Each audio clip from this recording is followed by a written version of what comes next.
This is Karen with newclevelandradio.net, and it is time for Avoid the Maze. The maze is your life, and you are going to come up against walls the whole time of your life, from the day you're born to the day you die. But it doesn't mean you have to get stuck. There are other options. Today, my guest happens to be the son of a longtime friend. I mean, I just can't believe, Daniel, that I've known your mother over 60 years. And I Yep. leave it at that. Um, We don't need to be specific. that's right. And, when we were growing up, we had dreams of who we were going to become and being parents. And neither one of us ever thought of having a child with any kind of special needs. And both of us have had, I'm going to say, the privilege, because I've watched you grow up through your mother's posts, and I've seen how my son has excelled as well. So you were born with spina bifida, and you use a wheelchair to get around, but that didn't stop you. You went to college, you have done so many things, but the thing that I'm most amazed about is the wheelchair basketball and the kids who are you giving an opportunity to be part of it. So tell us how you got there and how you're helping. Yeah, I'd be happy to. So, you covered obviously a few of the major points. So I was born with spina bifida, one of the most common birth defects that there is. And it's when the spinal cord doesn't fully close, when you're in the womb. And depending on what level that opening is at, you could have either more severe symptoms or more mild symptoms. You have some people with spina bifida, you would never know that they have spina bifida. And that's if it's much lower on the spinal cord. Okay. Mine was at a point where it caused pretty much total paralysis from the waist down. Now, luckily, that's I won't say that's all that it caused, but I don't have any issues. Some patients with spina bifida will have to have a shunt in their brain, which collects brain fluid, things like that, that can lead to complications and other more severe symptoms. So in a way, I am fortunate where I have paralysis from the waist down, but I use a manual wheelchair to get around and to live my life. And it's been an incredible life. And so, like you mentioned, I went off to college, but we'll go a little bit before that. For 3 years in high school, I played wheelchair basketball on a competitive team based out of Sterling Heights, Michigan. And at the time, this was the late 90s and early 2000s, there were 2 teams in the state of Michigan. So there aren't that many wheelchair basketball programs across the country. And so to have the privilege to be able to play on that team was incredible. And to play with athletes who went on to star in Paralympic Games. One is basically considered the best wheelchair basketball player of all time. And I got to play with him. We finished number 3 in the country my senior year in high school. It was just an incredible opportunity. I wasn't good enough to play in college, and there are some college wheelchair basketball programs, but I always sort of wanted to get back into the sport in some way and give back to it, because I grew up loving sports, but never really had the opportunity to play sports until wheelchair basketball came around. So went to college. I lived in Chicago for 15 years and eventually moved back to Michigan, where I'd grown up. In 2016, I got a job at the University of Michigan. And it was a very lucky situation where just through my day job, I was interviewing somebody. I work in communication, and I was interviewing somebody about an adaptive kayaking clinic that they were putting on. And basically that was for individuals with disabilities, and they were going to have volunteers on hand, and there's adaptive boat launches that are fully accessible to wheel on up to and get you into the kayak, and they'll help take you around. So I'm just working on that story, and over the phone talking to the organizer of that, and she just casually mentioned that this was one of several adaptive sports programs that they would be launching in the next few months and years, one of which was wheelchair basketball. Now, keep in mind that she didn't know I used a wheelchair. She didn't know that I played wheelchair basketball. And it was just like, really? Do you happen to need a coach for wheelchair basketball? And she's like, yes. They weren't quite sure what they were going to do for that. They hadn't crossed that bridge yet. This was on a Friday, and they literally were going to be having their first meeting about the program on Monday. Oh, wow. And all of a sudden, I'm at that meeting and we're launching a program based out of Ann Arbor for children with disabilities to play wheelchair basketball. That was back in 2017. I've been the head coach of the program ever since, and it is an absolute privilege to coach these athletes and to see them come together and to see them improve. And we can talk more about this as it goes on, but um, one of the things that I love about sports in general, and maybe even more specifically wheelchair sports, is to see the confidence in these kids grow every practice, every game, every week that we meet with them. It really is incredible. So that's sort of my story. And for me, it's sort of when I reflect on it, it's incredible to think that I grew up a huge Michigan fan, and now like I'm coaching a basketball team based at the University of Michigan. It's even though it's a youth program, it's kind of this incredible opportunity that obviously I never thought I would have. Well, absolutely. And, it's interesting because you pick communications as your major, Hmm. and communications can be done in any setting, whether you're walking or you're in a wheelchair. It Hmm. doesn't make any difference because it's all about finding the right words and Yep. being able to deliver them. And yet, you obviously were encouraged by family at some point that as much as you love sports, there is this opportunity Yes. for you to go play wheelchair basketball. Um, some of us as parents, we hear what everybody else is saying that our kids can only do X. Hmm. And because of that, we don't give them the opportunities to do more. I remember my son fell in love with baseball at the age of 2. And he fell in love with it to the point he didn't want to play t-ball or any of those things because he wanted to play like the It majors. wasn't baseball. Yeah, Yeah. exactly. And when nobody wanted to have him on their team, we got him into baseball lessons. And he was able to learn the game and get his skills and do the things he wanted to do. Yeah. And I think that's important for parents to understand that our kids have skills, no matter what their disability may be, they have abilities. So kudos to your mom and dad and the rest of the family for saying, hey, let's see where this goes. When when you got this opportunity, and obviously it was very quick, you heard this is what they wanted to do. You said, hey, I volunteer. Yeah. Um, what was it like putting it together now? Because now you need to get the funding and whatever Yeah. else goes into it. Yeah. So fortunately for my sake, I'm not on the side of having to get the funding, but I do know that that is a lot of the challenge of it is making sure that we are funded. And the beautiful thing about our program is we try to incur as little cost as possible to our participants. It's a free program. There are travel expenses involved because like I mentioned, when I played, there were 2 teams in the state of Michigan. Thanks to our program, there's now 3 teams in the state of Michigan, Okay. but we still have to travel in order to play, enough other teams. So we're typically traveling around the Midwest. So there are hotel costs, things like that, that some of our families have to cover. But we try to keep it as low cost as possible. We provide sports wheelchairs for our kids, which are not cheap. So we had to go through the process of securing grants and things like that. So it's a challenge. The other challenge is growing the program, finding the kids.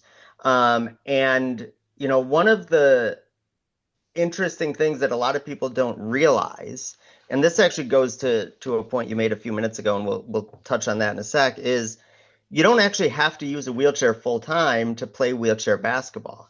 You just have to have some sort of disability that prevents you from playing able-bodied basketball.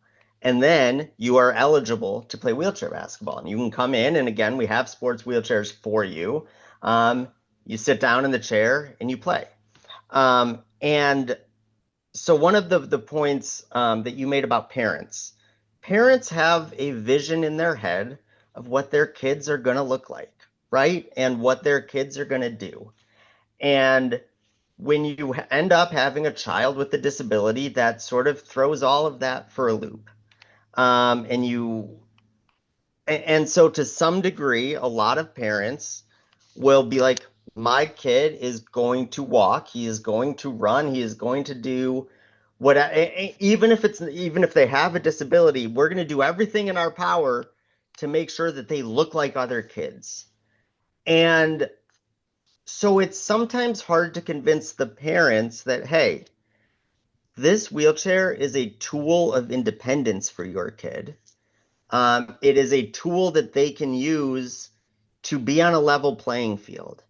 So they may use a walker in their full-time life. They may use braces. They may use crutches. They may just walk with a gait that, isn't quote unquote normal.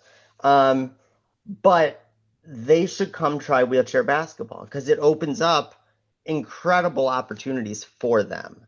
And part of that is then convincing the parents that it's okay to see your kid using a wheelchair.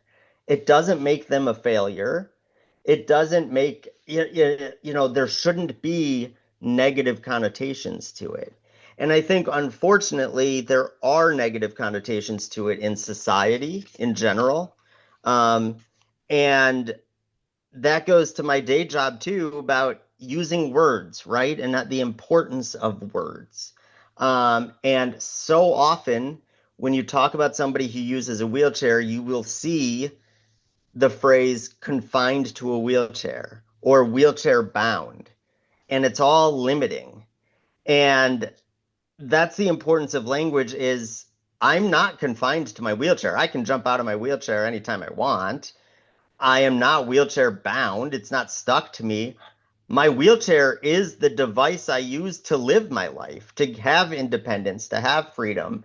I would be a lot more confined and a lot more limited if I didn't have my wheelchair. Right. And so I think that as a society, we can do better of not placing these negative words and negative connotations with whether it's a wheelchair or a walker or crutches. Mobility devices in general give us the freedom to live our lives. And so it's convincing parents, community members, et cetera, to let your kids have these opportunities. And, we have one kid who, she uses a walker in her daily life, and she's only 5. And she came and I had that exact conversation with her mom at the first practice about get her in the chair and let's see how she does. And now her mom was saying she asks to bring the wheelchair anywhere they go. If they go to a park, if they go, when she's at recess with friends, because it gives her that independence and that ability to, quote unquote, get on a level playing field with people. Absolutely. So you mentioned that it's a special wheelchair, and I don't think most of us thought about that. It's like, Yeah. well, if your child uses a wheelchair, they just come with their chair. With that chair, yeah. Not going to work that way. No. There's very specific equipment for wheelchair basketball and wheelchair sports in general. The chairs themselves tend to be a lot lighter so that you can go faster and compete. They have a fifth, so you know the typical 4 wheels. They either have a fifth wheel in the back or they have 2 wheels in the back to prevent you from tipping backwards. So you can lean backwards because sometimes you're reaching for a ball behind you, but you don't want to then, tip all the way back and hit your head on the court and things like that. The chairs can't have brakes on them. They can't have handlebars. A lot of times there's push bars for someone to push you. They can't have handlebars either because that's an injury hazard. If you are behind the player and you tip forward and hit their handlebars, that could cause injury. So there's sort of a lot of different aspects. I mean, if you see these sports chairs, they're awesome. They have really slanted wheels, and that's for science purposes where there's less friction because there's less of the wheel hitting the ground. So again, you go faster. Things like that. So it's really fun to see these athletes. So, what is the typical child like who, first time you're giving them this opportunity? I know mom and dad are probably excited in some way that their kid gets Hmm. to participate, but also, like you said, if my child doesn't use a wheelchair all the time, Hmm. I'm a little disappointed that my child is now in a wheelchair. Yeah. What is the child's reaction? I think that's the most important. Yeah. Yeah. Uh, it's most of the time they just have this huge smile on their face. They're tentative at first, right? Like it's not a normal feeling for them. But the second they get in the gym and I'm like, just go as fast as you can to the other end of the court, and they just start pushing and trying to go fast, like they just get this huge smile on their face. And that's really rewarding to see that. And the other thing is, they go in there and they see some of the athletes who have been with us for 5, 7, 8 years and what they're doing at this point, and they want to be just like them, right? Like they see them flying up and down the court, so they're like, "This is amazing. I want to do that. How do I do that?" And so, yeah, there might be hesitation for 5 or 10 seconds, and then they're ready to go and they want to compete. Do you foresee this growing to the point? I mean, we have, the NBA, the WNBA. Hmm. Will we ever have a team for those with Like a disabilities? professional league, Yes. Yep. basically. I hope so. I will say this, there are professional leagues in Europe now for wheelchair basketball. So a few of the athletes I played with in high school basically spent their 20s and 30s over in Europe playing professional wheelchair basketball. The other thing that's great is the popularity of the Paralympics continues to grow. When I was growing up, you couldn't find it on TV at all. And now, 2 weeks or whatever it is after the end of the Olympics starts the Paralympics, and NBC is showing a lot of the wheelchair basketball, wheelchair rugby, and a lot of the other sports, track and field. So wheelchair racing or those with prosthetics and things like Right. that. So, I was at a elementary school a few weeks ago. We were just giving a wheelchair basketball clinic for those kids to let them get in chairs and try it out. And the first thing I ask is, have any of you seen wheelchair basketball before? And at least a third of the kids raised their hands. And when I asked them where they saw it, they said the Paralympics. So it's definitely starting to grow in popularity. I don't know if it's growing fast enough for how I would want it to, but it definitely, I think at some point we will see that. There is a robust collegiate league now where there's probably 20 to 25 college programs that are recruiting kids and things like that to come to their schools. And so I think that's amazing. When I was growing up, that was maybe 10 or 15 programs. And so that's probably doubled now since in the past 15 or so years. So hopefully that means as a society, we're becoming more inclusive. I'm hoping. Hmm. Um, because I know when I was growing up, there was a little girl who lived about 2 blocks away from us, and she had polio Yeah. and she wore braces. Now, she was the cutest little girl, and she had a good looking older brother and sister. And so when you looked at her, you didn't see her braces. Yeah. Okay. But yet, there'd be somebody else who maybe didn't have all that cuteness, and you'd look at them and you'd go, oh my God, and you'd want to walk away. Yeah. And I remember my mother one day said to me, I want you to look at everybody the way you look at her. Hmm. You only see her smile, you see her ability. Yeah. And I remember when my son was diagnosed on the spectrum, it was the first thing my mother said to me. I want you to remember who he was yesterday before he got his diagnosis. Yeah. And I never forgot that day. Uh, Yeah. so hopefully our society is getting a little bit better along these lines. Yep. Do you think it helps your kids see you in the wheelchair as well? Or if you were up on your feet running with them, Yeah. do you think they would respond as well? I don't think they would. I do think that having a role model in some respects is incredibly important. And I say that because I've heard that from parents, how important that is. Um, and maybe it's more important for them, honestly, than the kids. The kids see it, they want to compete with me, right? Like they want to go up against me and beat me. And honestly, there are a few kids who are like 10 years old who can beat me at this point. Like they're that good. Um, but from a parent's perspective, one of the great things is my wife, who's able-bodied, she is an assistant coach with the program. And she's there every practice as well. She's at every tournament. She's on the bench with us. And I think that for a parent to see a coach who has a disability, who is working full time, who's married to an able-bodied wife, who's just living their life, right? And happy and enjoying their life and doing whatever they want to do. I think to them, that is so encouraging because that's sort of the future they see for their kids. And when a child is diagnosed with some sort of disability, you don't know what that future can look like and Exactly. will look like. And they can say, "Hey, Coach Dan did that." And Coach Dan does that. And there's like life milestones now that I'm talking kids through. Like I have parents who come up to me and say, "Hey, my kid's being bullied. Do you have any advice?" Because I went through that. "Hey, in 2 years, my kid's going to start driver's ed. Like, how do you drive?" And I drive myself to practice every day. And so I've gone out and showed them my car and the hand controls on my car. And sometimes we're in the gym for 8 or 9 hours, on a Saturday, between games.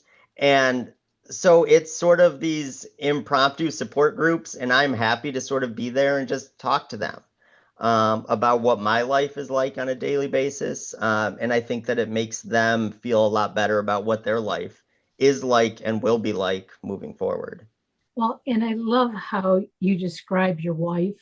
Um, First, I've seen beautiful pictures of her. Um, Thank you. and the interesting part is, as a parent, you sometimes think, you know, oh, my poor child, they're not going Hmm. to have a normal life. So I'm going to do everything I can for them. And Yes. sometimes we have to let our children go out on their own Hmm. to find what they are looking for. And I think it's remarkable that your wife didn't have blinders on when she met. Yes. And if we can start teaching our kids to be more understanding, somebody can look absolutely perfect, but you don't know what's going on internally. So they Hmm. may have an internal disability that we Hmm. don't know about. Um, Yours may be obvious, but again, it's not obvious because when I read about all the things that you do, I'm exhausted. It's like, how do you do all this? So am I. Don't worry. Yeah. So, how does your program run? Is it just during the school year? Is it year round? Yeah. Um, and So it how is. does it It's basically the entire school year. We start after Labor Day and we end right before Memorial Day. So we end about mid-May. And we meet once a week. We take basically the only times off, like right around Christmas. Usually there's a week that we take off. And maybe for spring break if enough of our kids have like the same spring break. But I know this year we didn't have that, so we just kept meeting. Um, but and then we travel to 3 to 4 tournaments a year around the Midwest. And then the beautiful thing this year was we did well enough in our results that we qualified for the National Wheelchair Basketball Tournament. And that was in Richmond, Virginia. Only the top 20 teams in the country get an invite, and we got an invite for the first time ever. So we traveled to that in early April. So that was great because we had competitions from, I think, November 1st, around then was our first competition of the year, and then up through April. So we were always sort of preparing for something, something to look forward to. And then we just, the last month and a half, we tried to have fun. We let the kids run as practice. things like that. And then we always end the year with a parents versus players game, which they always love. So we have our parents sit in chairs and go up against them. And we have a lot of fun with that. But so we practice once a week. The great thing is, we have kids at various levels and various ages.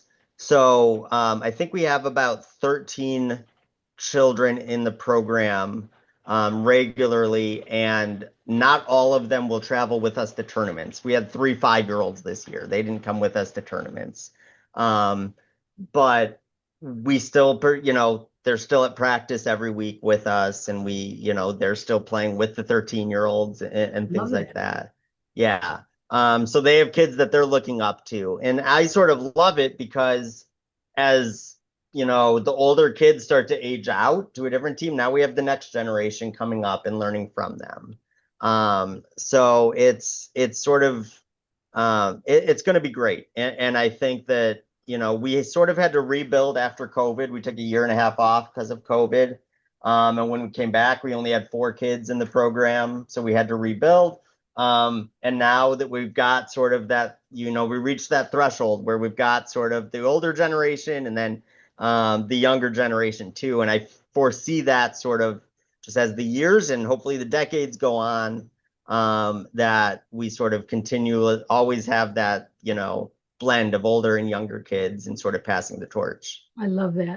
So, as I'm looking at a basketball court, Yeah. is your court the same length and width? Where are your baskets? I'm sure Yeah. you're not doing WNBA hits. So very little is different actually. So yes, the basket height. So the in the National Wheelchair Basketball Association, the NWBA, there are 2 different divisions within the junior division. So junior is basically high school and below. That's what we participate in. There is the prep division, which is ages 5 to 13. That's where our team is right now. And then they have a varsity level as well, which is pretty much anyone, high school and below. The varsity level plays with 10-foot baskets, which is the same height for NBA, WNBA, everything. It's just the prep division that the height of the basket is at 8.5 feet instead of 10 feet. Everything else is the same court dimensions. The 3-point line is the same. They do move the free throw line up 1 foot for our kids, but it's not much. It's still a challenge to hit a free throw. Yeah. But other than that, everything else looks the exact same that you would typically see in terms of the court you play on. There are a few like major rule differences that you may see. The big one when you watch wheelchair basketball that's different is the dribbling rule.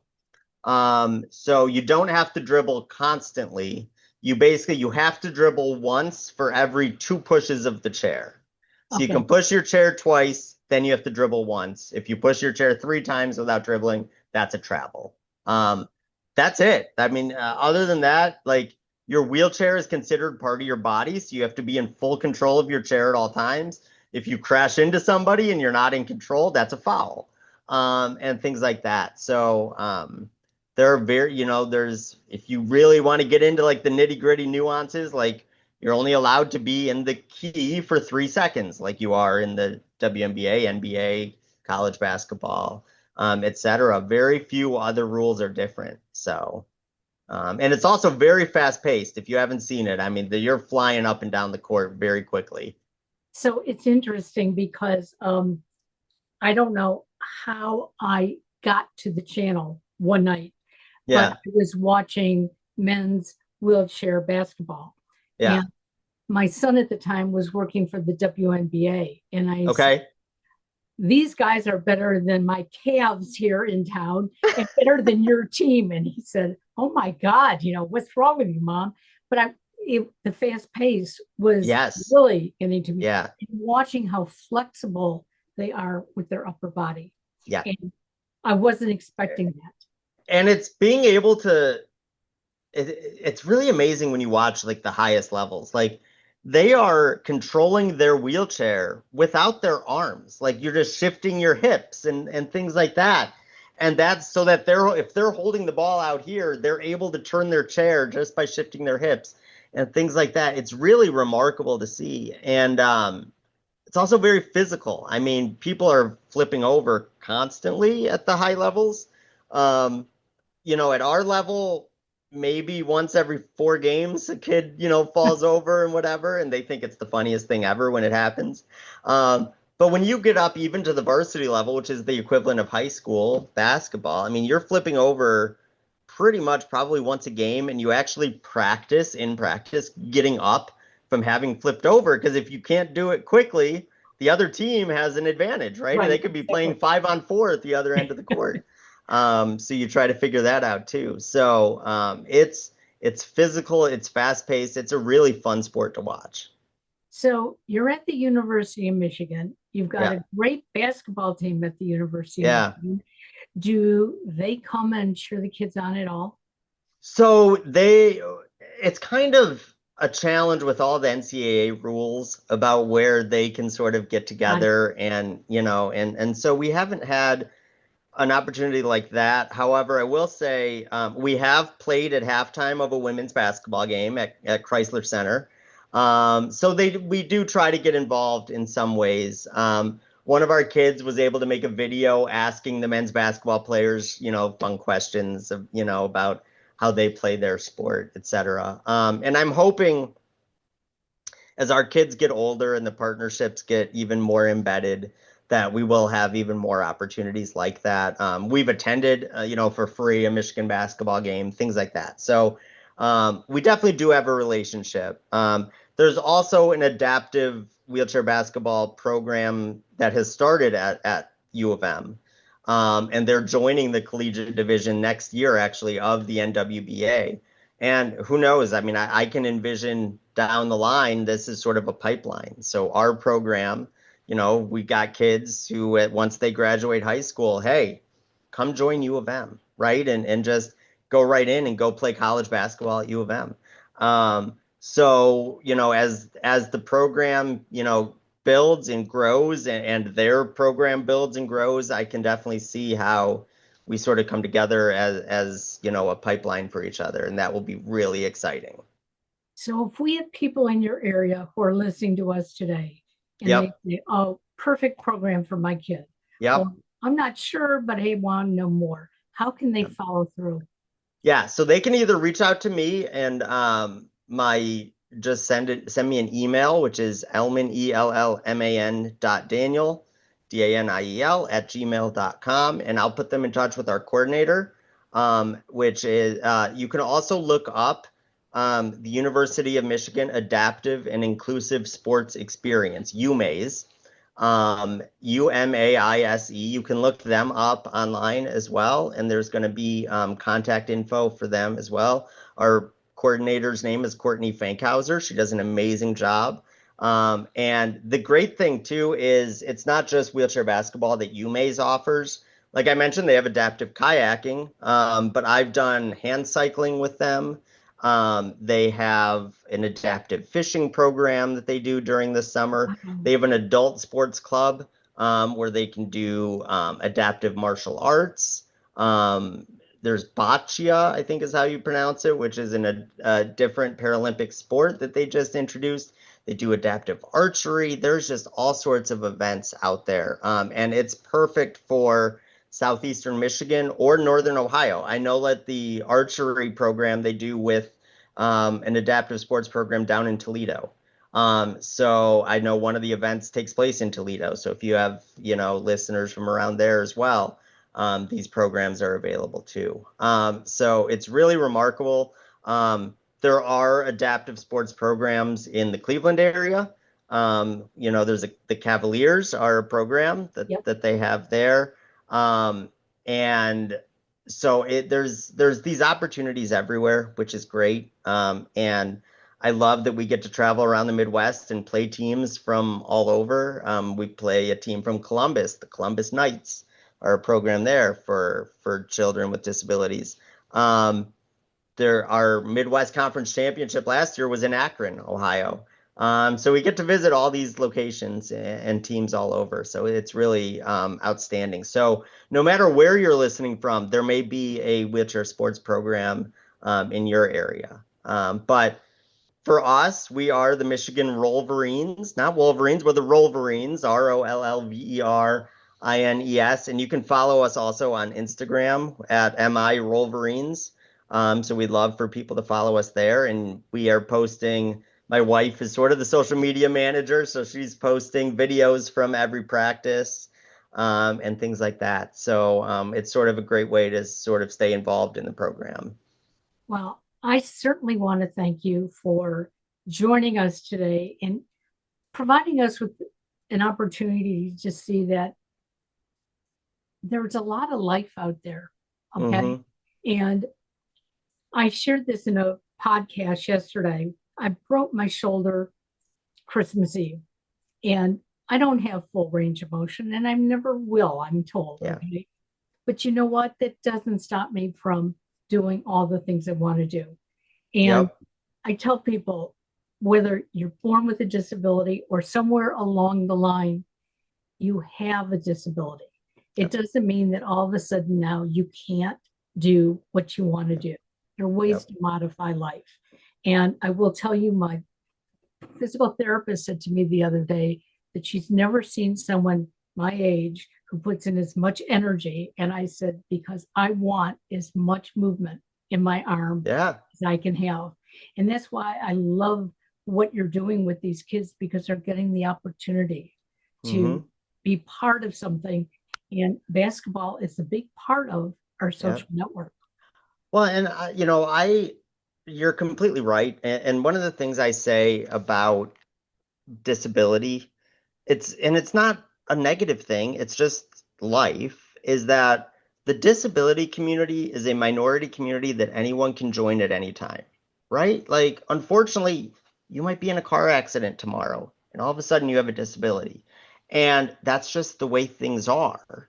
And so if you overlook that or you look down upon, like, you might be that person that you're looking down upon tomorrow. And I hate to say it, but it's true. And as much as I may wish that I don't have a disability, that's not going to change anything. So why waste energy on that? Like, Exactly. this is my life, right? And it's the only life I have. So I'm going to go out and I'm going to enjoy it. And you can then even look at it from the opposite perspective, where when I was in high school, because I was able to play wheelchair basketball, I was going to tournaments out in Berkeley, California, and Birmingham, Alabama, and New Jersey, and Pennsylvania. And how many of my classmates were able to do that? It Exactly. gave me even more of an opportunity than maybe, kids who were able-bodied playing sports, who were just playing kids from across the school district, right? And Right. from Exactly. 10 miles away, I'm playing kids from 1,000 miles away. Um, so no matter what situations that you may be put in, just make the best of it. And in a way, it could open doors for you that wouldn't have been open otherwise. I mean, there might be we have kids in our program who may get offered a full ride scholarship to college because of wheelchair basketball and maybe wouldn't have gone to college otherwise. So there are opportunity, as limiting as the disability may be, in some respects, it's also going to open doors that you never thought would be open. Well, again, thank you so much. Say hi to your family for I me. will do Yeah. that. Go blue. Go blue. That's right. Take care now. Yeah. Bye Bye. bye.